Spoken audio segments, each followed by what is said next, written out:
ओम शांति। भगवत गीता श्लोक क्लास में आज का श्लोक है 9वें अध्याय का 12वां श्लोक, अध्याय 9, श्लोक नंबर 12।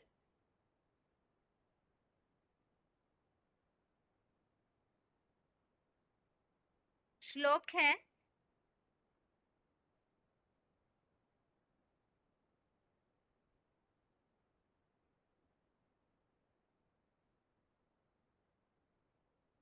मोघाशा मोघ कर्मानो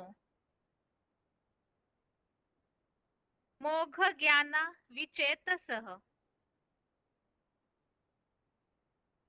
राक्षसी मासुरीं चैव प्रकृतिं मोहिनीं श्रिताः। श्लोक दोबारा। मोघाशा मोघ कर्मानो मोघ ज्ञाना विचेतसः राक्षसी मासुरीं चैव प्रकृतिं मोहिनीं श्रितः। श्लोक का संधि विच्छेद है मोघाशा मोघ कर्मानः मोघ ज्ञाना विचेतसः राक्षसीं आसुरीं च एव प्रकृतिं मोहिनीं श्रितः। संधि विच्छेद दोबारा। मोघाशा मोघ कर्मानः मोघ ज्ञाना विचेतसः राक्षसीं आसुरीं च एव प्रकृतिं मोहिनीं श्रितः। शब्दों के अर्थ है मोघाशा अर्थात व्यर्थ आशा, मोघ कर्मानः अर्थात व्यर्थ कर्म, मोघ ज्ञाना अर्थात व्यर्थ ज्ञान वाले, विचेतसः अर्थात विपरीत बुद्धि वाले लोग।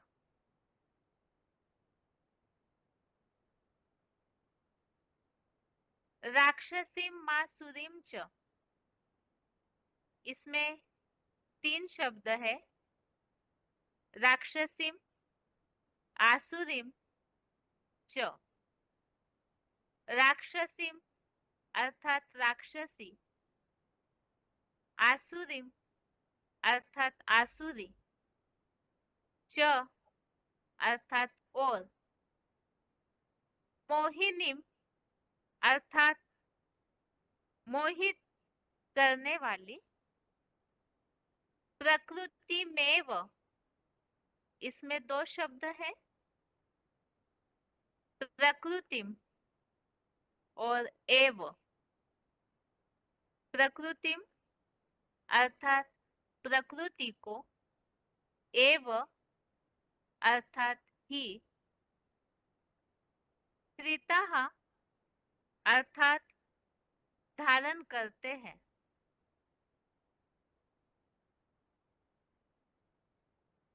शब्दों के अर्थ दोबारा। मोघाशा अर्थात व्यर्थ आशा, मोघ कर्मानः अर्थात व्यर्थ कर्म, मोघ ज्ञाना अर्थात व्यर्थ ज्ञान वाले, विचेतसः अर्थात विपरीत बुद्धि वाले लोग, राक्षसी मासुरीम च, इसमें 3 शब्द है, राक्षसीम, आसुरीम च। राक्षसीम अर्थात राक्षसी, आसुरीम अर्थात आसुरी, च अर्थात और, मोहिनीम अर्थात मोहित करने वाली, प्रकृति में व, इसमें 2 शब्द है, प्रकृतिम एव, प्रकृतिम अर्थात प्रकृति को, एव अर्थात ही, श्रिता अर्थात धारण करते हैं। श्लोक का अर्थ है व्यर्थ आशा, व्यर्थ कर्म और व्यर्थ ज्ञान वाले, विपरीत बुद्धि वाले लोग, राक्षसी, आसुरी और मोहित करने वाली प्रकृति को ही धारण करते हैं। श्लोकों में टॉपिक चल रहा है, जो कल के श्लोक में ही हमने इस बात का उल्लेख देखा, जो भगवान के पार्ट को न पहचानने वाले, उनकी पहचान बताई कि भगवान का तिरस्कार करने वाले और आसुरी प्रकृति वालों की निंदा। तो उनकी निशानियां क्या होगी वो यहाँ आज के श्लोक में भी बताया। जैसे कल के श्लोक में उल्लेख आया 11वें श्लोक में, इस साधारण शरीर का आधार लेने वाले प्राणियों के महेश्वर की अवज्ञा करते हैं, जो श्रेष्ठतम परमात्मा भाव है उसे जानते नहीं है। और आज के श्लोक में और एक निशानी उनकी बताई, व्यर्थ आशाएं, व्यर्थ आशाओं को धारण करेंगे, व्यर्थ कर्म करेंगे और व्यर्थ ज्ञान वाले। तो ऐसे जिनकी विपरीत बुद्धि हुई है वो राक्षसी, आसुरी, ऐसे स्वभाव को, ऐसी प्रकृति को ही धारण करते हैं जो मोहित करने वाली है। अब यहाँ जो व्यर्थ आशा बताया हुआ है वो व्यर्थ आशाएं या ये व्यर्थ कर्म निर्माण होने का कारण क्या है और वो करते क्या है, उसे क्लैरिफिकेशन वाले अर्थ में स्पष्ट किया है फुटनोट सहित।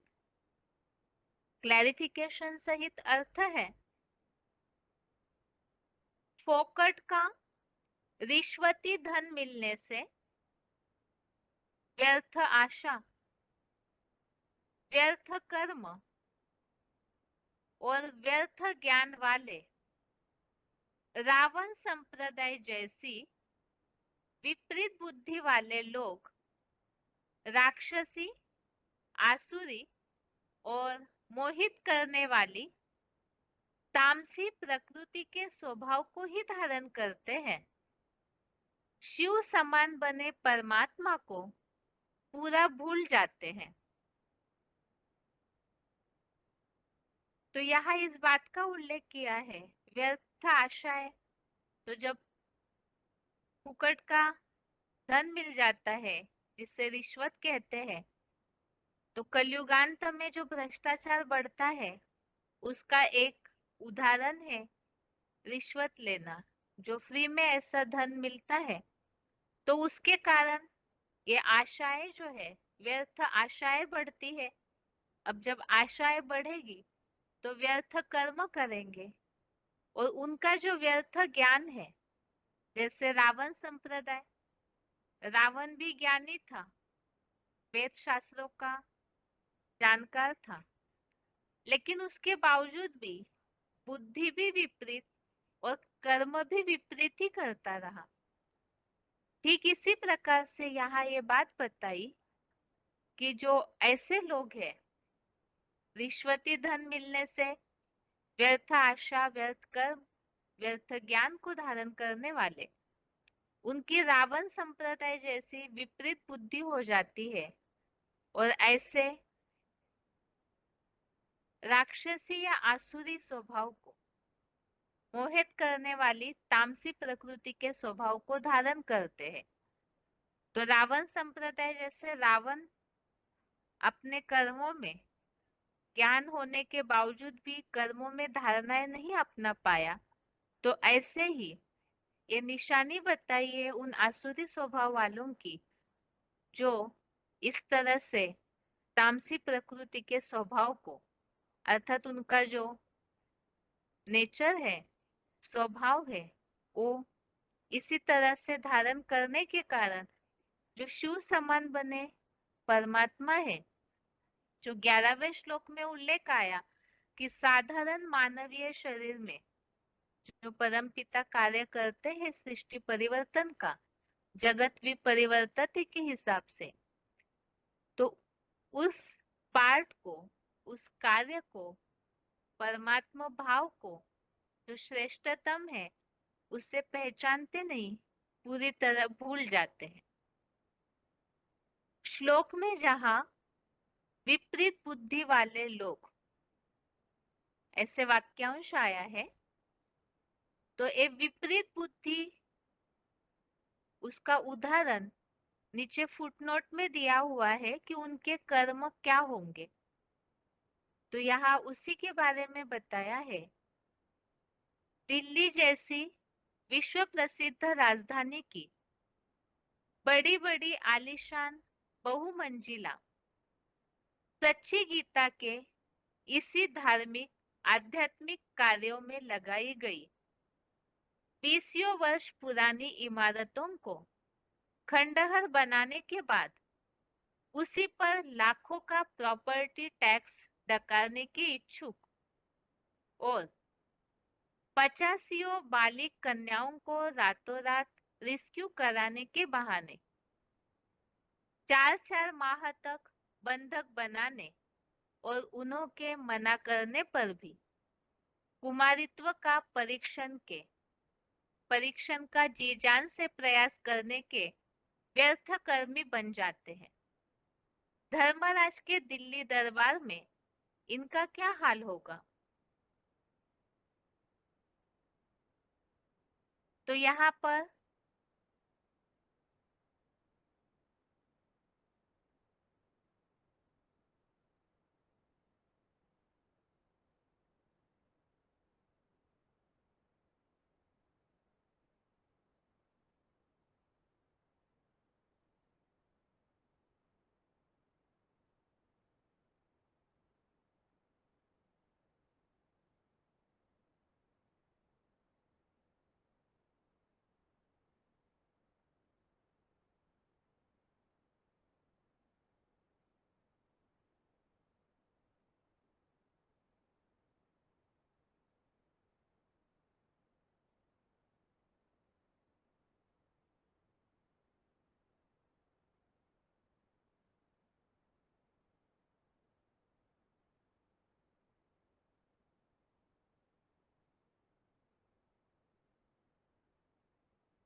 नेटवर्क प्रॉब्लम के कारण स्क्रीन शेयरिंग ऑफ हुआ है। स्क्रीन दिख नहीं रहा है, इसीलिए थोड़ी देर के लिए गैप होगा क्लास में। फिर से शुरू करते हैं श्लोक जैसे स्क्रीन शेयर होगा।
शब्दों के अर्थों से शुरू करते हैं। शब्दों के अर्थ है मोघाशा अर्थात व्यर्थ आशा, मोघ कर्मानः अर्थात व्यर्थ कर्म, मोघ ज्ञाना अर्थात व्यर्थ ज्ञान वाले, विचेतसः अर्थात विपरीत बुद्धि वाले लोग, राक्षसी मासुरीम च, इसमें तीन शब्द है, राक्षसी, आसुरीम च। राक्षसीम अर्थात राक्षसी, आसुरीम अर्थात आसुरी, च अर्थात और। मोहिनीम अर्थात मोहित करने वाली, प्रकृति में व, इसमें दो शब्द है, प्रकृतिम एव। प्रकृतिम अर्थात प्रकृति को, एव अर्थात ही, श्रितः अर्थात धारण करते हैं। शब्दों के अर्थ दोबारा, मोघाशा अर्थात व्यर्थ आशा, मोघ कर्मानः अर्थात व्यर्थ कर्म, मोघ ज्ञाना अर्थात व्यर्थ ज्ञान वाले, विचेतसः अर्थात विपरीत बुद्धि वाले लोग, राक्षसी मासुरीम च, इसमें तीन शब्द है, राक्षसीम, आसुरीम च। राक्षसीम अर्थात राक्षसी, आसुरीम अर्थात आसुरी, च अर्थात और। मोहिनीम अर्थात मोहित करने वाली, प्रकृति में वो, इसमें दो शब्द है, प्रकृतिम एव। प्रकृतिम अर्थात प्रकृति को, एव अर्थात ही, श्रिताः अर्थात धारण करते हैं। श्लोक का अर्थ है, व्यर्थ आशा, व्यर्थ कर्म और व्यर्थ ज्ञान वाले, विपरीत बुद्धि वाले लोग, राक्षसी, आसुरी और मोहित करने वाली प्रकृति को ही धारण करते हैं। तो जैसे कि इसके पहले का श्लोक 11वां, और यहाँ श्लोकों में टॉपिक चल रहा है जो भगवान का तिरस्कार करने वाले हैं, उन आसुरी प्रकृति वालों की निशानियां या लक्षण। तो 11वें श्लोक में भी जैसे उल्लेख आया कि जो मूर्ख लोग हैं वो साधारण तन में आए हुए परमात्मा भाव को नहीं पहचानते।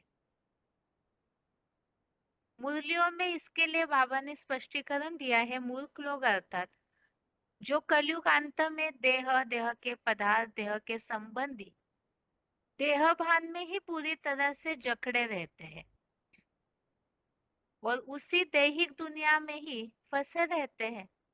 तो ऐसे जो लोग हैं वो परमात्मा भाव, जो श्रेष्ठतम भाव है, उसे पहचान नहीं पाते हैं।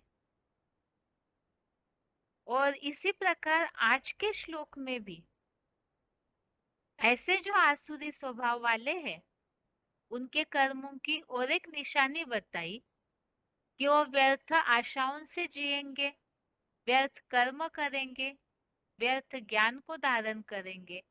और ऐसे जो विपरीत बुद्धि वाले लोग हैं वो राक्षसी, आसुरी और मोहित करने वाली प्रकृति के स्वभाव को धारण करते हैं।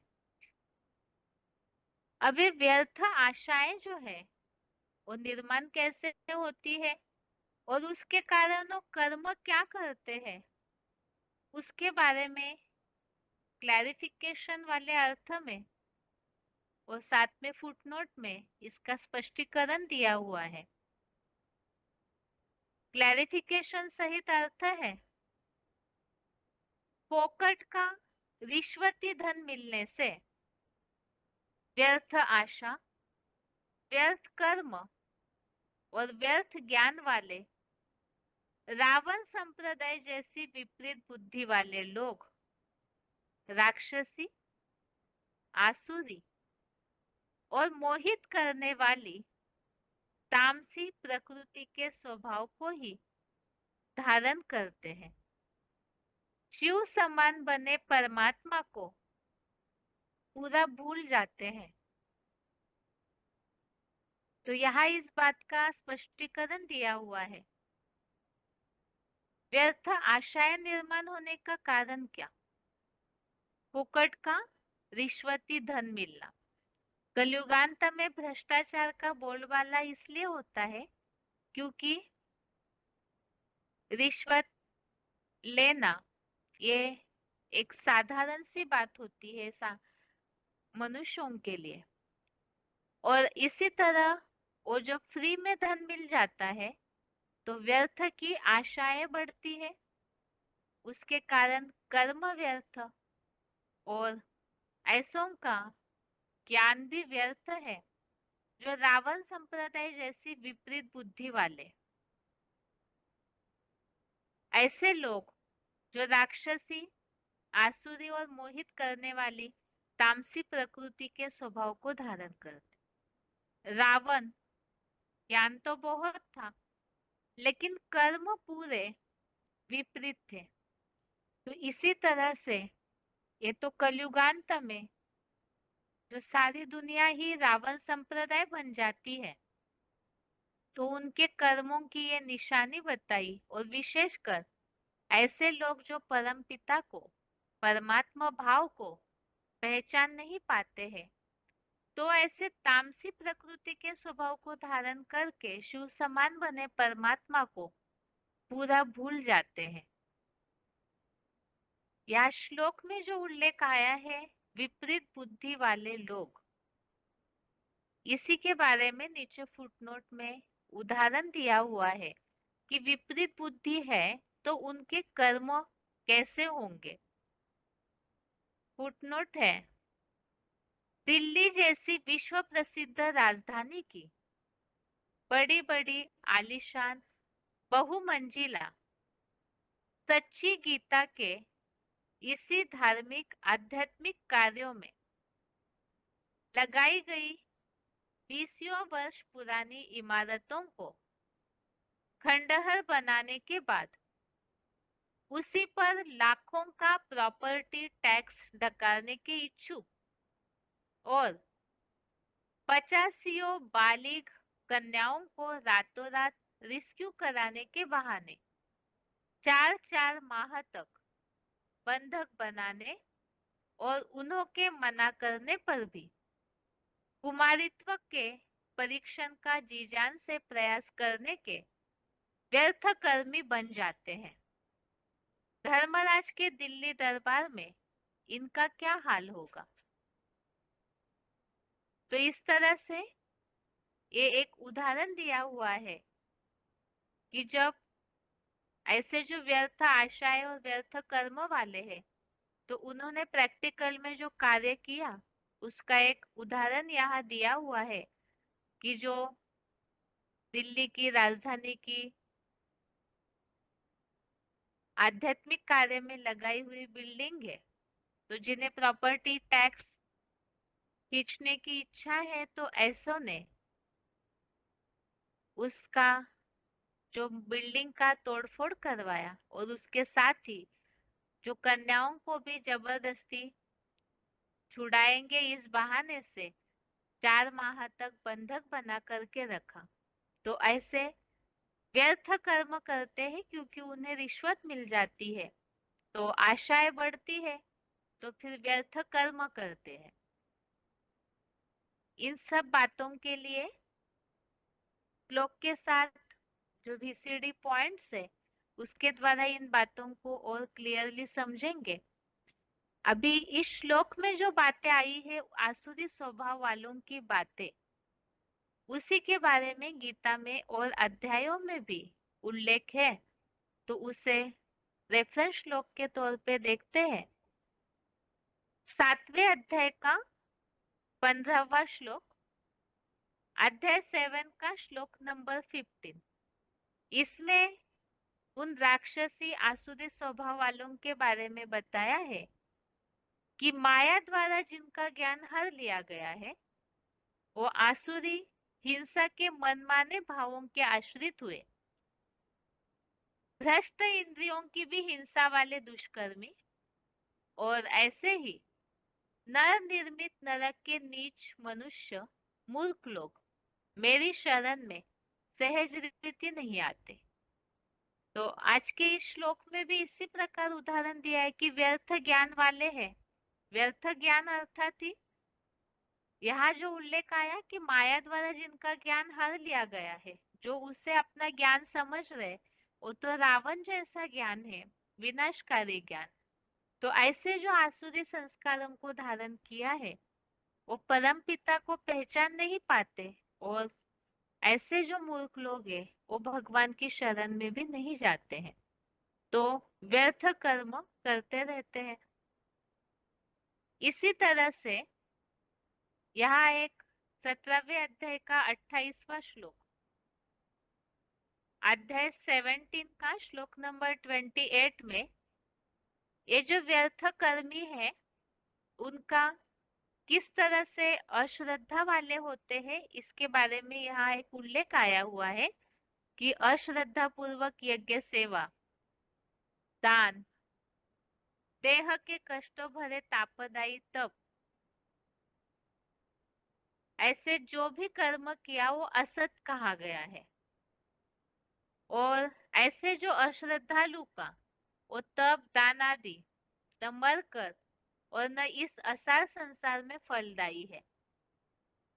तो व्यर्थ कर्म करते हैं तो उसका रिजल्ट क्या होता है, उसकी निशानियां क्या है वो बताई कि एक तो ऐसे कर्म असत कहे जाते हैं और न इस संसार में फलदायी है, ना ही भविष्य में जो बताया कि वह न मर कर और न इस असार संसार में फलदायी, तो अगले जन्मों में भी उसका कोई लाभ नहीं, न इस संसार में।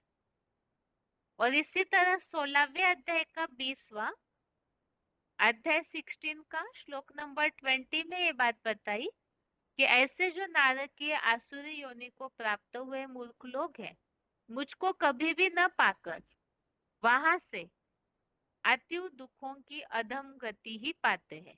जो श्लोक में उल्लेख आया है, मूढ़ा जन्मनि जन्मनि। तो ऐसे जो व्यर्थ कर्मी आसुरी राक्षसी प्रकृति को, ऐसे स्वभाव को धारण करते हैं तो जन्म जन्मांतर भी ऐसी अधम गति ही पाते हैं। ये तो श्लोक का अर्थ हुआ, और आगे उच्चारण सुनते हैं और पॉइंट्स।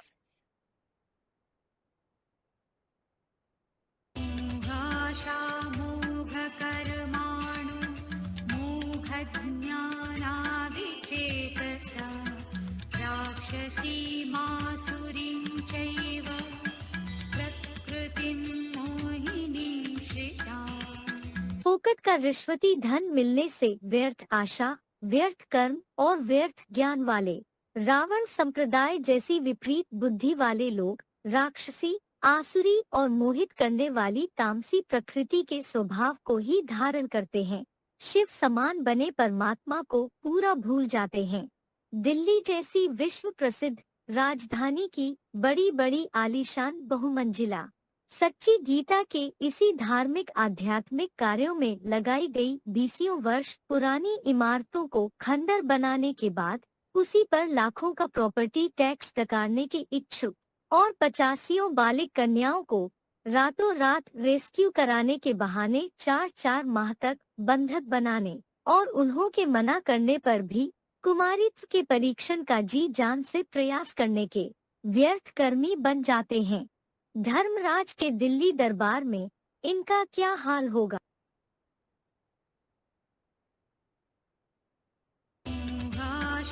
मोघ कर्माणु मोघ ज्ञाना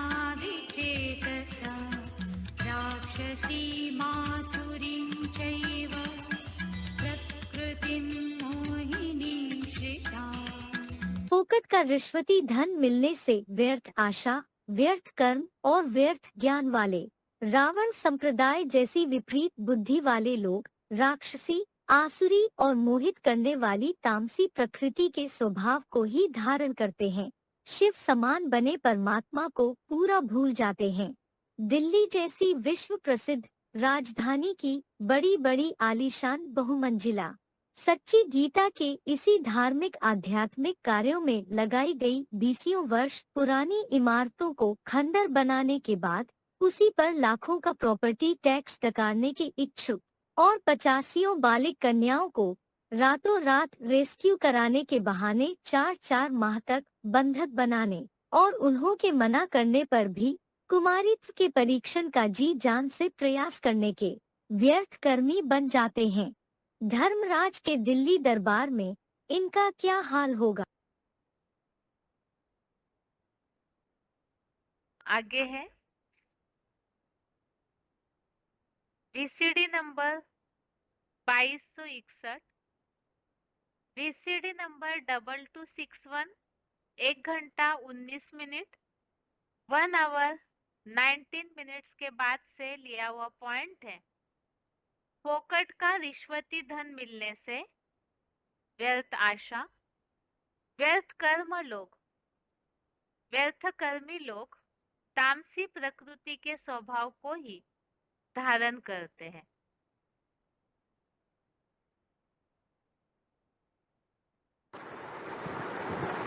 दुनियावी तरीके से घूस दे करके, रिश्वत दे करके दुनिया के जो बड़े बड़े ऑफिसर्स हैं उनको अपनी मुट्ठी में किया जा सकता है। जो बड़े बड़े मीडिया वाले हैं, टीवी चैनल्स वाले, अखबार वाले, रेडियो वाले, इंटरनेट में अच्छे अच्छे काम करने वाले, ये सब दुनियावी व्यक्ति हैं या ईश्वरीय ज्ञान सुनने वाले हैं? दुनियावी लोग हैं। दुनिया जिस भ्रष्टाचार के रास्ते पर जा रही है उसी रास्ते को अपनाने वाले हैं या ब्राह्मणों के श्रेष्ठाचार को अपनाने वाले हैं? भ्रष्टाचार को अपनाने वाले। उनको नोटों की गद्दियां देते जाओ, जो कमाई में आती है चाहे जो काम करवा लो।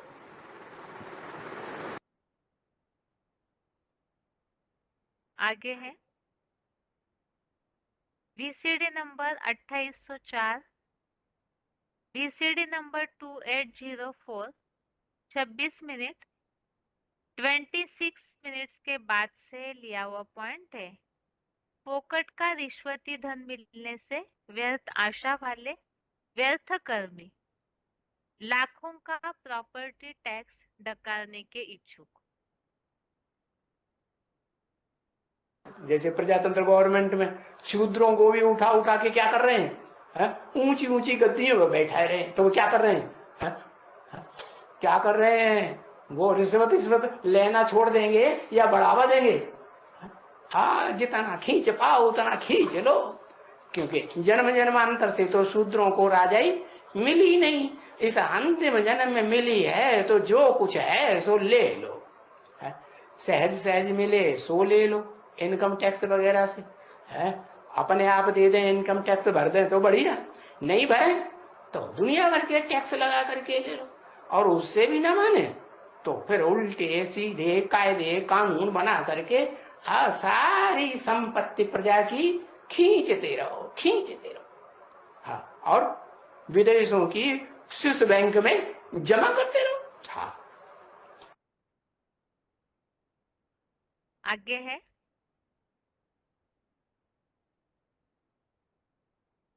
VCD number 2845, VCD number 2845, 17 minute 17 minutes के बाद से लिया हुआ पॉइंट है।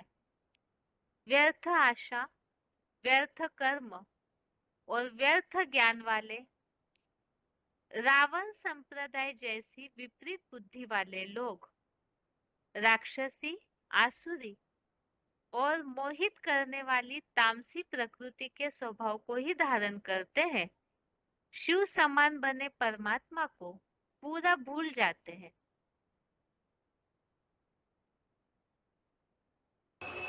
ब्राह्मणों की दुनिया में ये शूटिंग करने वाले जो है ना, बेसिक वाले तथाकथित ब्रह्मा कुमार कुमारी, बड़ी भाषणबाजियां, बड़ी कॉन्फ्रेंस करते हैं। हाँ, और स्वर्ग बन रहा है कि नरक बन रहा है?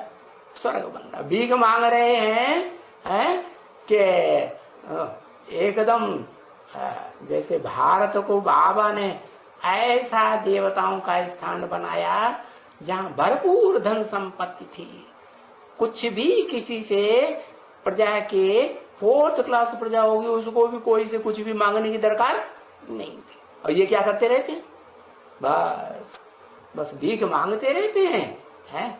हाँ, ये बात दूसरी है, कोई रायल भीख मांगते हैं, भाई हम ईश्वरी सेवा करेंगे। अरे क्या तुम ईश्वरी सेवा करोगे? तुम पब्लिक को बेवकूफ बनाते जाते हो, उनसे जो पैसा मिलता है वो रिश्वत में देते जाते हो, और रिश्वत दे करके जो है जो अच्छा काम करते हैं उनको डाउन करने के काम करते हैं। जैसे दुनिया में मठपंथ संप्रदाय वाले होते हैं ना, मठपंथ संप्रदाय वाले दूसरे मठपंथ संप्रदाय वाले जो मुखिया होते हैं उनको जान से मरवाने की कोशिश करते हैं कि नहीं? हाँ, मरवा देते हैं। तो ऐसे ही जान से मरवाए दो और उनको जेल में डलवा, जैसे वो कौन आसाराम बापू, उनको क्या किया? जेल में डलवा दिया। अरे भाई क्यों ऐसे काम करते हो? फिर भी तो वो ज्ञान की बातें सुनाता था ना, है? कोई ऐसे तो भ्रष्टाचारी नहीं था जैसे आज की गवर्नमेंट के नुमाइंदे भ्रष्टाचारी हैं, है? जो कुछ प्यार से मिलता था, रुपया 2 रुपया, वो सब इकट्ठा करता था और उससे प्रोग्राम करता था और लोगों को खुश करता था, खुशी खुशी लोग देते थे ना।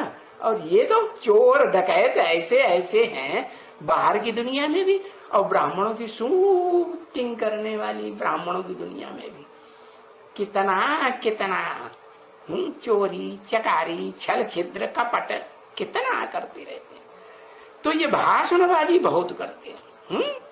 हाँ, तो ये बोलेंगे, उनसे पूछो तुम्हें सृष्टि के आदि मध्य अंत का पूरा पता है अपनी आत्मा का, कि तुम्हारी आत्मा ने कैसे कैसे क्या क्या पार्ट बजाया? अरे कुछ तो पता होना चाहिए, 80 साल हो गए पढ़ते पढ़ते। तो कहते हैं हमें कोई ज्ञान अभी तक नहीं, हमारी आत्मा इस सृष्टि रूपी रंगमंच पर कौन सा बुलंद पार्ट बजाती है अव्वल नंबर का, वो भी हमको पता नहीं। अरे अब उनसे पूछा जाए तो भाई तुम में नहीं है तो फिर किस में है? तो वो मानते हैं कि परम पिता परमात्मा में है? तो परमात्मा परम पिता को बिंदी बताए देते हैं, बिंदी का चित्र रख देते हैं त्रिमूर्ति में कि वो बिंदी है, तीनों कालों का ज्ञान जानने वाली, वो है परम पिता परम। तो जैसे दुनिया के ऋषि मुनि विद्वान नहीं जानते हैं कि ये 2 शब्द क्यों मिला के एक कर दिए गए, परम पिता परमात्मा, ऐसे शूटिंग करने वाले ब्राह्मण भी नहीं जानते हैं कि परम पिता अलग और परमात्मा अलग। आगे है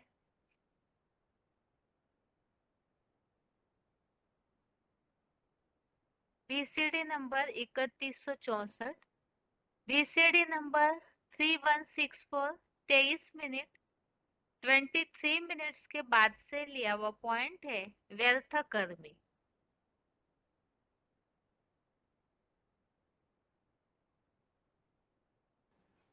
और ये बिगन डालेंगे कौन? ये किसकी तरफ इशारा किया है? अरे जिनको कहा ये बाबा ब्रह्मा बाबा के सामने जो बैठे हैं वो सब क्या है? शूद्र हैं, ब्राह्मण हैं? शूद्र। ये बिगन डालेंगे, तोड़ेंगे, फोड़ेंगे। विजय विहार का मकान फोड़वा ही दिया ना? है? हाँ, तोड़वा दिया। एक बार की दो दो तीन तीन बार। है? हाँ, तो ये बात है, तो हम जानते हैं कि ये तोड़ेंगे, फोड़ेंगे।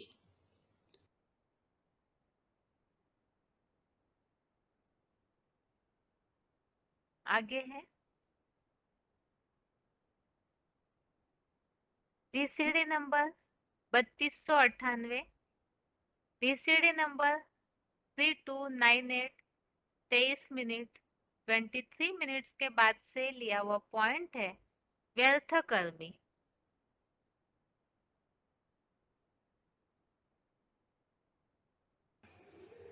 अरे कोई किसी की स्त्री को चुराए ले जाए,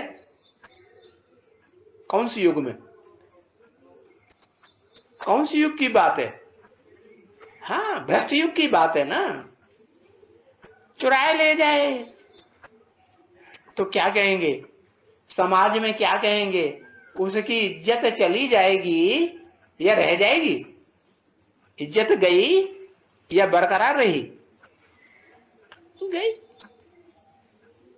तो देखो,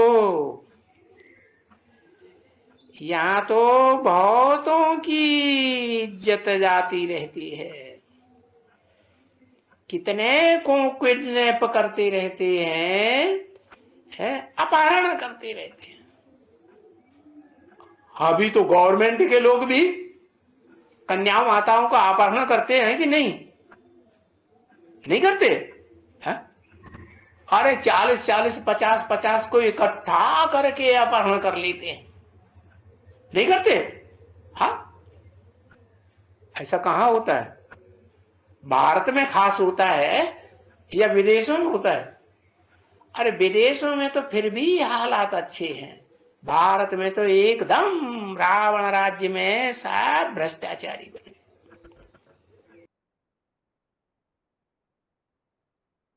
इस तरह से श्लोक संबंधित पॉइंट के द्वारा हमने श्लोक का अर्थ समझा कि आसुरी स्वभाव वाले या राक्षसी स्वभाव को, ऐसे तामसी प्रकृति को धारण करने वाले किस तरह से व्यर्थ कर्मी बनते हैं, व्यर्थ के काम करते हैं, व्यर्थ ज्ञान है तो ऐसी भाषणबाजी करते हैं।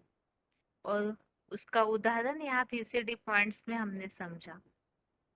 अभी आगे है रिवीजन।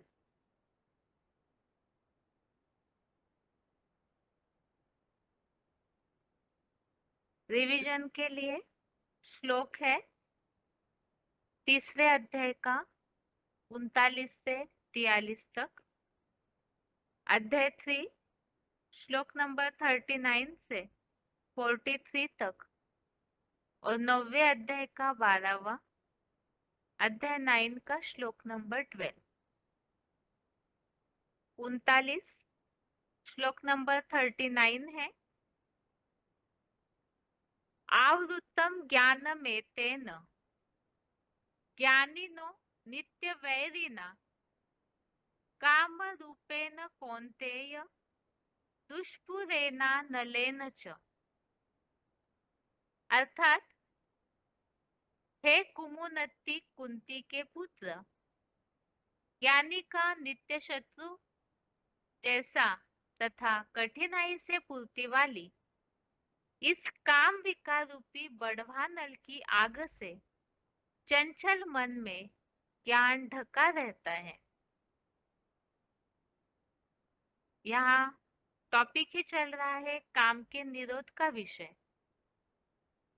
तो इसीलिए भगवान यहाँ श्लोकों में एक काम और क्रोध किस तरह से शत्रु है उसके बारे में हमने पहले श्लोक में समझा, श्लोक नंबर 37 में। और 38वें श्लोक में इस बात का उल्लेख आया है किस तरह से जैसे धुएं से अग्नि ढक जाती है, शीशा मैल से ढकता है, इसी तरह से ज्ञान भी ये जो विकारों की अग्नि है उसमें ढक जाता है।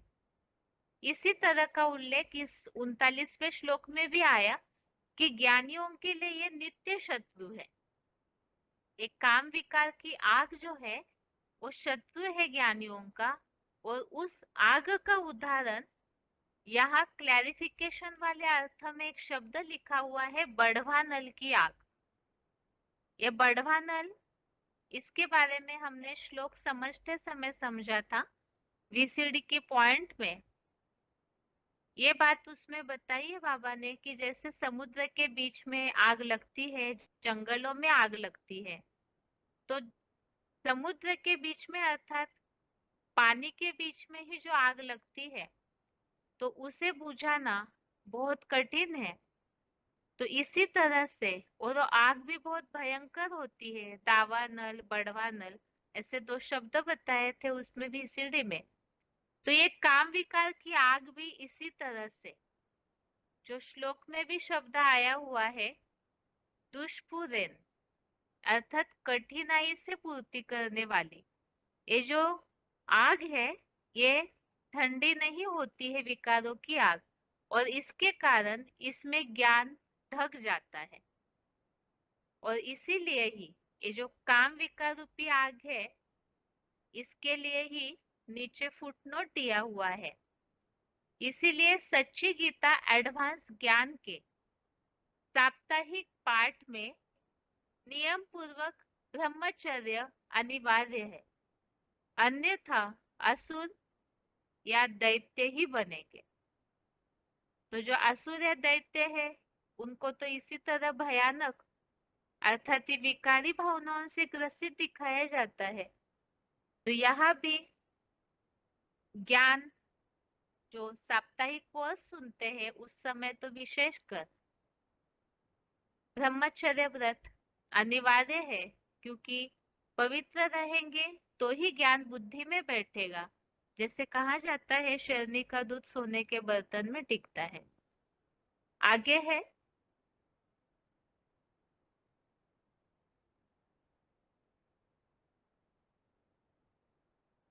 40वां श्लोक, श्लोक नंबर 40 है अध्याय 3 का। इंद्रियाणि मनोबुद्धि अस्याधिष्ठानमुच्यते एतैर्विमोहयत्येष ज्ञानमावृत्य देहिनम्। अर्थात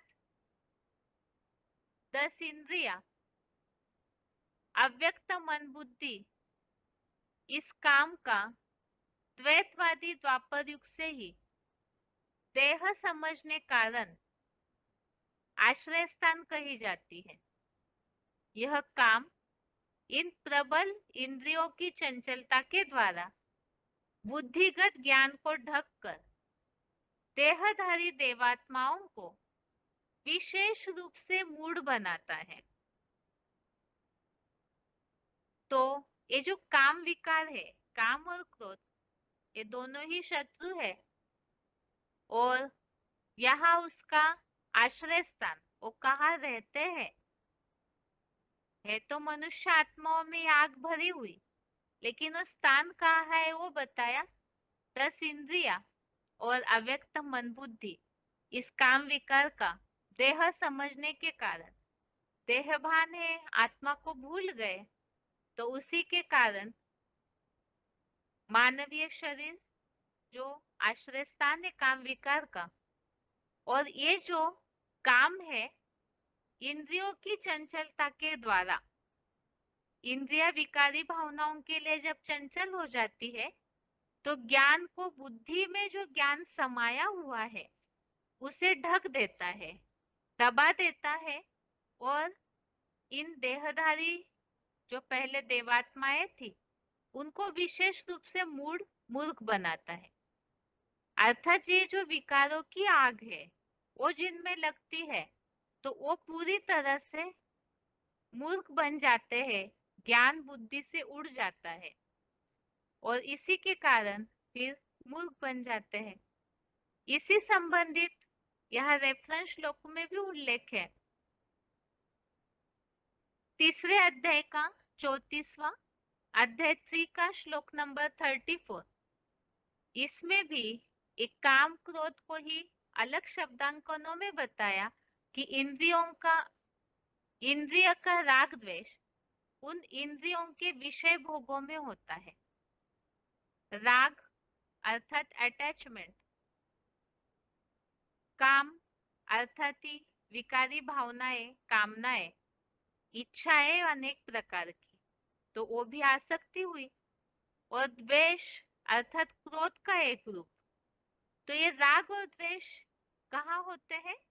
इंद्रियों के विषय भोगों में। और ये जो काम विकार है उसका आश्रय स्थान इंद्रिया और मन बुद्धि। तो इंद्रिया और मन बुद्धि में ये कैसे निवास स्थान करता है? यहाँ बताया इंद्रियों का विषय भोग, उन इंद्रियों के जो कर्म है, आंखों के द्वारा देखने की इच्छा होना, कानों के द्वारा सुनने की कामना, इच्छा होना, इसी तरह से ये अलग अलग प्रकार की कामनाएं उन इंद्रियों के विषय भोगों में समाई है, तो उनके वश में ना आए, क्योंकि वे दोनों भी इस आत्मा के शत्रु है। जैसे काम क्रोध, इसी तरह अलग शब्दों में बताया राग द्वेष भी आत्मा के शत्रु है। तो उसके लिए ही समत्व धारण करना, समत्वम योग उच्यते, बैलेंस वाली स्थिति। आगे 7वें अध्याय का 27, अध्याय 7 का श्लोक नंबर 27, इसमें ये बताया इच्छा द्वेष समुत्थेन द्वंद्व मोहेन भारत। इच्छा और द्वेष के कारण, इच्छा और द्वेष से उत्पन्न हुए ये सुख दुखादि द्वंद्वों के मोह से कल्पांत काल में सब प्राणी संपूर्ण मूढ़ता को पहुंच जाते हैं। तो मूढ़ बनने का कारण ये इच्छा और द्वेष, इच्छा अर्थात ही कामनाएं और द्वेष, इसके कारण ही सभी मूर्ख बन जाते हैं कलयुग अंत में आते आते। आगे है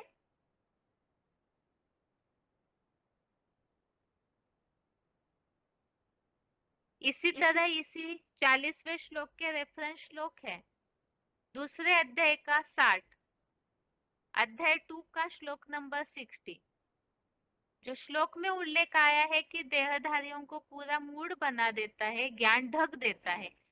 तो क्या प्रोसेस है उसकी, वो यहाँ बताया कि प्रयत्न करते हुए भी बुद्धिमान पुरुष की ये जो अच्छे से मत डालने वाली इंद्रिया है, खास करके नेत्र और कामेंद्रिय, तो ये मन को बलपूर्वक खींच लेती है।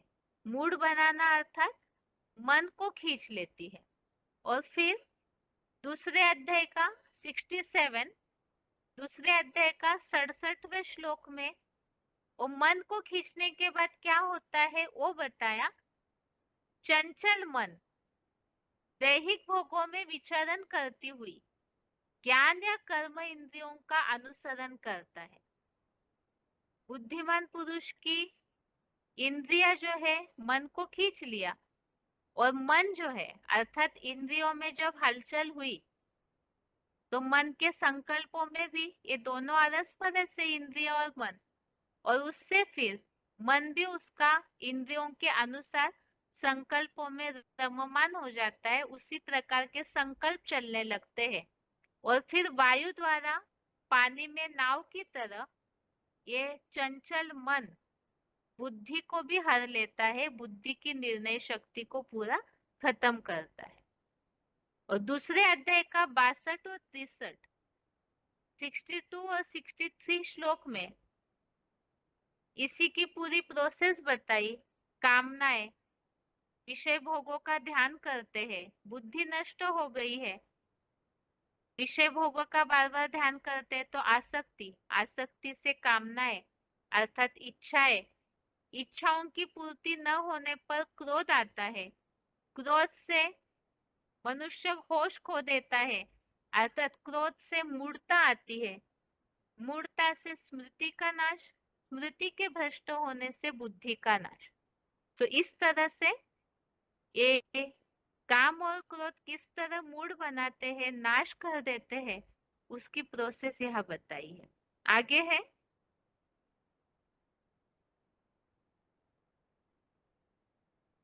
41, श्लोक नंबर 41 है। तस्मात् त्वम् इंद्रियाण्यादो नियम्य भरतर्षभ पापमानं प्रजहिहेनं ज्ञान विज्ञान नाशनम। अर्थात, हे भरत श्रेष्ठ, अतः तू पहले चंचल इंद्रियों को नियंत्रित कर, ज्ञान और योग के नाशक इस चोर, डकैत, प्रधान काम विकार वाले पापी को अवश्य मार दे। अब ये तो बताया ये काम विकार किस तरह से शत्रु है मनुष्य का, पूरी तरह से मूढ़ बना देता है, ज्ञान को ढक देता है, बुद्धि का नाश करता है, मृत्यु के द्वार तक खड़ा कर देता है। तो इसीलिए क्या करना होगा, उससे बचने के लिए बताया इंद्रियों को पहले नियंत्रित कर, क्योंकि इंद्रिया ही इसका आश्रय स्थान है और फिर अव्यक्त मन बुद्धि को भी खींच लेता है। तो ज्ञान योग के नाशक इस पापी को अवश्य मार दे। इसी संबंधित और जो रेफरेंस श्लोक है तीसरे अध्याय का 7वां अध्याय 3 का श्लोक नंबर 7, तीसरा अध्याय कर्मयोग संबंधित बातों पर है। तो इसीलिए यहाँ कैसे कर्म करना है वो बताया, स्थिर मन से इंद्रियां नियमित करके, मन को पूरी तरह संकल्पों को कंट्रोल करना है, स्थिर करके फिर इंद्रियों को नियमित करना है और अनासक्त हुआ कर्मेंद्रियों से कर्मयोग का आचरण करता है, वो विशेष मान्य है। इंद्रियों को नियमित करने के लिए मन में जो संकल्प चलते हैं, तो मन के द्वारा इंद्रियों को नियंत्रित करना है। इसीलिए बताया पहले इंद्रियों को नियंत्रित कर। उसका और तरीका दूसरे अध्याय के 58 श्लोक नंबर 58 में बताया, कछुए के अंगों की तरह इंद्रियों को इंद्रियों के रूप, रस, गंध आदि विषय भोग सब ओर से निरंतर संपूर्ण खींच लेता है, उस योगी की बुद्धि दृढ़ता से आत्मस्थिर हो जाती है। तो जहां जहां भी मन भागता है इंद्रियों के विषय भोगों में, कछुआ जैसे अपने इंद्रियों को समेटता है, इसी तरह इन इंद्रियों के जो रूप, आंखों से रूप देखते हैं, रस जीभ से ग्रहण करते हैं, गंध, तो ये जो भी इंद्रिया इन विषय भोगों में जाती है उसे नियंत्रित करना है। तो जो संपूर्ण खींच लेता है उनकी बुद्धि स्थिर होती है। इसी तरह दूसरे अध्याय का 68वां श्लोक में श्लोक नंबर 68 अध्याय 2 का, इसमें बताया, जिसकी इंद्रिया इंद्रिय भोगों से मन वचन कर्म द्वारा सब प्रकार विकारों से रोक ली गई है, उसकी बुद्धि भली भांति ज्योति बिंदु आत्म स्टार में स्थिर रहती है। तो जिन्होंने अपनी इंद्रियां और इंद्रियों के विषय भोगों को मन से, वाणी के द्वारा, वाणी से भी कई बार उन सब बातों को बोल बोल के पुरानी स्मृतियां जो विषय भोग सेवन किया है उसके बारे में बात करते हैं, कर्म में भी आता है, तो सब बातों को जो चारों ओर से रोक लेता है, तो उन्हीं की बुद्धि आत्मिक स्थिति में स्थिर हो सकती है। देहभान से चंचलता और आत्मिक स्थिति बनाने के लिए इन सब को कंट्रोल करना, तो ये राजयोगी की निशानी बताई। आगे है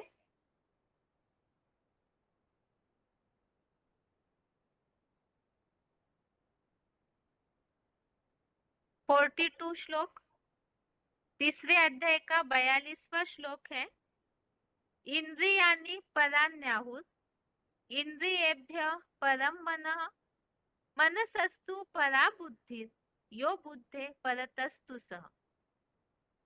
अर्थात ज्ञान और कर्म इंद्रियों को कहते हैं कि बड़ी प्रबल है, प्रधान मन इंद्रियों से प्रबल है, अल्लाह अव्वल दिन त्रिनेत्री जगत पिता शंकर की बुद्धि कपिध्वज मन से भी प्रबल है, किंतु जो त्रिनेत्री रूप बुद्धि से परे है, वह तेरे रथ में त्रिकालदर्शी सदाशिव ज्योति ही है। तो जैसे इसके पहले उल्लेख आया है कि इंद्रियों को पहले नियंत्रित कर। इंद्रिया जो है वो स्थूल है, तो इन इंद्रियों को कहा जाता है प्रबल है। लेकिन इंद्रियों से भी प्रबल जो अव्यक्त मन है, संकल्प शक्ति, वो प्रबल है। और उससे भी प्रबल है बुद्धि, मन से भी प्रबल है। तो ये तो आत्माओं की बात। और उससे भी प्रबल बुद्धिमानों की बुद्धि है। यहाँ गीता खास तो अव्वल नंबर अर्जुन को बताई जा रही है। भगवान ने पहले उन्हें बताया और उनसे फिर ये ज्ञान सभी को परंपरा से प्राप्त होता है। तो यहाँ तो पहले अव्वल नंबर अर्जुन के लिए बताया है। ये त्रिनेत्री रूप बुद्धि से परे है, जो बुद्धिमानों की बुद्धि हो तेरे रथ में त्रिकालदर्शी सदाशिव ज्योति है। और सर्वसामान्य मनुष्य आत्माओं के लिए भी बुद्धिमानों की बुद्धि वो परमपिता है। यहाँ रेफरेंस श्लोक है तीसरे अध्याय का 7वां। जो स्थिर मन से इंद्रिया नियमित करके अनासक्त हुआ। तो मन से इंद्रिया नियमित करना अर्थात इंद्रिया तो प्रबल है, लेकिन इंद्रियों से भी मन प्रबल है। इसीलिए मन से इंद्रियों को नियमित करने के लिए बताया है। और 7वें अध्याय का 26वां अध्याय 7 का श्लोक नंबर 26, इसमें जो 42 श्लोक में बात आई है बुद्धिमानों की बुद्धि, तो उसकी निशानी इस श्लोक में बताई है कि भगवान तो अजन्मा है, तो इसीलिए वो संपूर्ण भूतकालीन वर्तमान भविष्यगत प्राणियों को बुद्धिमानों की बुद्धि होने से जानता हूँ। तो परम पिता त्रिकालदर्शी इसीलिए है क्योंकि वो बुद्धिमानों की बुद्धि है। आगे है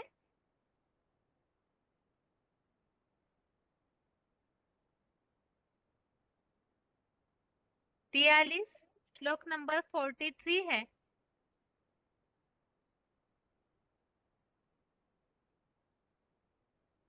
एवं बुद्धे परम बुद्ध्वा संस्तभ्यात्मानमात्मना जहि शत्रु महाबाहो काम रूपम दुरासदम। अर्थात ऐसे बुद्धि रूप त्रिनेत्री शंकर आदम से जो प्रबल है, उस आकर्षण मूर्त को परम पिता जानकर अपनी जड़ स्टार मानिंद चेतन ज्योति बिंदु आत्मा को अपने भ्रू मध्य में अपने मन बुद्धि द्वारा भली भांति संपूर्ण स्थिर करके, हे दीर्घ बाहु, कठिनाई पूर्वक अभ्यास और वैराग से वश होने वाले काम विकार रूपी अपने अंदर के इस कपोल कल्पित कामदेव रूपी शत्रु को मार डाल। तो यहाँ ये बात बताई कि भगवान तो बुद्धिमानों की बुद्धि है, तो वो जो बुद्धिमानों की बुद्धि है उसे जान करके अपनी जड़ स्टार मानिन ज्योति बिंदु आत्मा को रुकुटी के मध्य में पूरी तरह से अपने मन बुद्धि को स्थिर करके, वो जो बुद्धिमानों की बुद्धि है परम पिता, उन्हें याद करने की बात यहाँ बताई जा रही है। तो उससे कठिनाई पूर्वक अभ्यास और वैराग से वश होने वाले इस कामदेव रूपी शत्रु को मार डाल।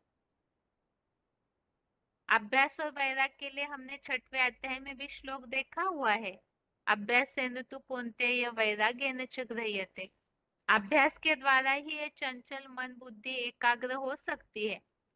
तो इसी तरह से मन एकाग्र करना अर्थात ही जो विकारी भावनाएं हैं उसे तभी मिटा सकते, क्योंकि मन तो उसी के पीछे, इच्छाओं के पीछे भागता है। तो इसी तरह से एक काम विकार रूपी शत्रु को मार डाल।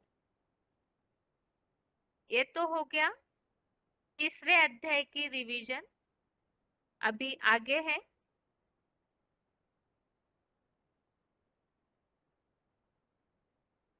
आज का श्लोक 9वें अध्याय का 12वां श्लोक।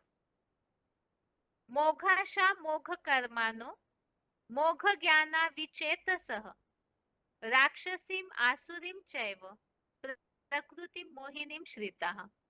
अर्थात फोकट का रिश्वती धन मिलने से व्यर्थ आशा, व्यर्थ कर्म और व्यर्थ ज्ञान वाले रावण संप्रदाय जैसी विपरीत बुद्धि वाले लोग राक्षसी, आसुरी और मोहित करने वाली तामसी प्रकृति के स्वभाव को ही धारण करते हैं।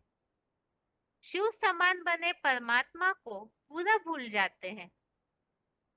यहाँ जो विपरीत बुद्धि की बात आई है, जो ऐसे रिश्वत वगैरह इकट्ठा करके व्यर्थ आशाएं जिनकी निर्माण होती है तो व्यर्थ कर्म करते हैं, तो उन विपरीत बुद्धि वालों की निशानी नीचे उदाहरण के साथ बताई है कि दिल्ली जैसी विश्व प्रसिद्ध राजधानी की बड़ी बड़ी आलीशान बहुमंजिला सच्ची गीता के इसी धार्मिक आध्यात्मिक कार्यों में लगाई गई 20 वर्ष पुरानी इमारतों को खंडहर बनाने के बाद उसी पर लाखों का प्रॉपर्टी टैक्स डकाने के इच्छुक और 85 बालिग कन्याओं को रातों रात रेस्क्यू कराने के बहाने 4-4 माह तक बंधक बनाने और उन्होंने मना करने पर भी कुमारित्व के परीक्षण का जी जान से प्रयास करने के व्यर्थ कर्मी बन जाते हैं।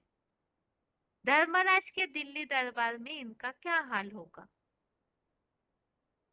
तो यहाँ पर जो परमात्मा को न पहचानने वाले किस तरह आसुरी स्वभाव को धारण करते हैं उसके बारे में उल्लेख दिया है और इस संबंधित रेफरेंस श्लोक हमने देखे थे।